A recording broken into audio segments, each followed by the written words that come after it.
Let's talk about the 7 stages of land development. How many stages? 7. Let's go through it. Number 1, developer buys a large chunk of land. In other words, what they know is, what will happen is, urban development, or urban sprawl as we call it, will reach that block of land, or that piece of land. What's going to happen to the value of that piece of land when that happens?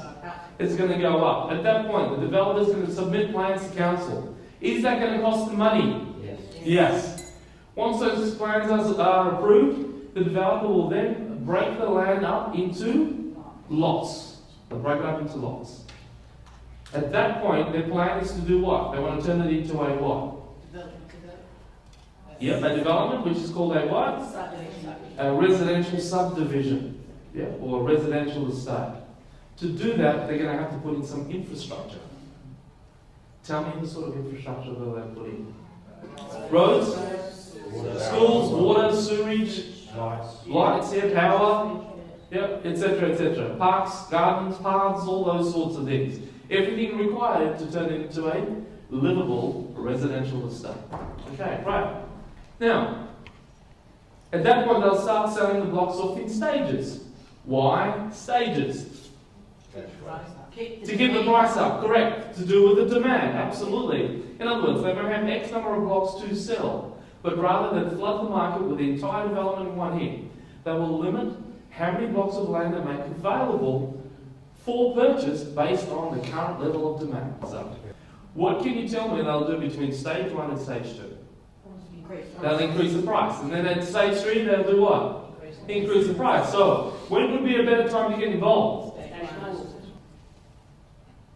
Which they then sell as house and land packages to who?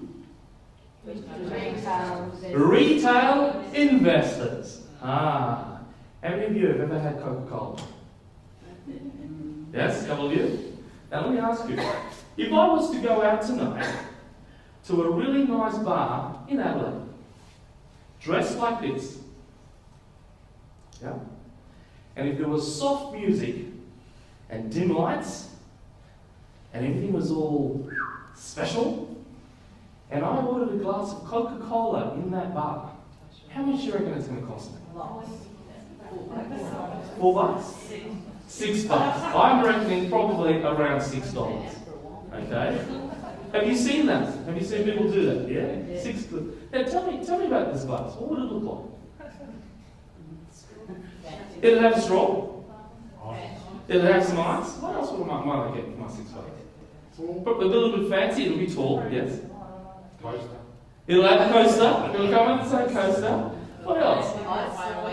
Yeah, you're going to have a fancy straw, and you might even get one of those little umbrellas. Yeah. Has anyone ever used one of those? They don't work for me. It's like I've tried multiples as well. Anyway, so that's what we're talking about now. Could you buy the same stuff? Like I know there's a convenience store just a couple of doors down from the hotel. Could you buy the same stuff at that convenience store? In a can? How much might you be paying then? Couple of dollars? Couple of dollars? About $2 in a tin? Tin of Coke?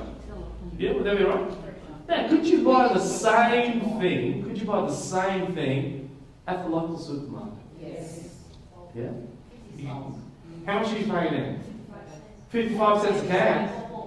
Pardon? If you buy pops, it's 55 cents a can. Okay, that's interesting. Same stuff? Yeah. Alright, so we're talking $6. What did you say, $2? $2.20 for the can, but 50 cents in the supermarket. Yeah. What, is the supermarket selling it at a loss? No. No. So what do you reckon the supermarket's paying for? 9 cents a can. 9 cents a can? You know that for a fact? I read up about it. You read up about it, okay. So the supermarket's buying it from the wholesaler at 9 cents a can. Yeah. That wholesaler is probably buying it from Coca-Cola company themselves. Yeah. How much do you think it's costing them to put that syrup in that little tin? A couple of cents? So, it seems a bit ridiculous. On one hand, you got the Coca-Cola being produced at a couple of cents, then being sold onto the wholesaler for 9 cents or 10 cents, onto the supermarket, therefore, and then they're selling it for 50 cents. selling Coke for $2 and you're buying it in the bar, dressed like me, for over $6. Is that just Coca-Cola? Do you think that applies to... So would you agree the same applies to other things? That pricing of the Coca-Cola equally applies to retail as well. And a whole bunch of other stuff. What do you think I call that process? Would you like to know? I call it the product pricing life cycle. I don't know if that's the official term, that's the term I made up, but it seems like a logical term.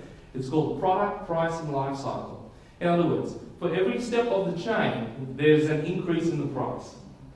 Now, if that applies to Coca-Cola, what else do you think it applies to? Real estate. Now, if the markup on a can of Coke goes from a couple of cents to $6, let me ask you, let's just imagine for a second what the margins of markups may be on real estate. By the way, does real estate cost you hundreds of dollars? No. Does real estate cost you thousands of dollars? No. Does real estate cost you tens of thousands of dollars? No. Does real estate cost you hundreds of thousands of dollars? Yes. In fact, in some cases, real estate costs you millions of dollars. What do you think the markup on that might be? Okay, gets you actually wondering now, doesn't it? So that being the case, following on what Deborah said earlier, when we look at this process here, when you buy as a retail investor down here, whose profits are you paying? Everybody else in the chain, in the process. Everybody else in the chain. That being the case, now that I've pointed that out to you, where would make the most sense to get involved in that process? Now, the interesting thing is this. Most people feel that it's lower risk to get involved down here. Okay? Because you can see the finished product. And remember I said to you, retail investors invest in what they can see with their eyes. So they feel confident and secure by that. But the reality is, they're paying such a massive profit margin getting in there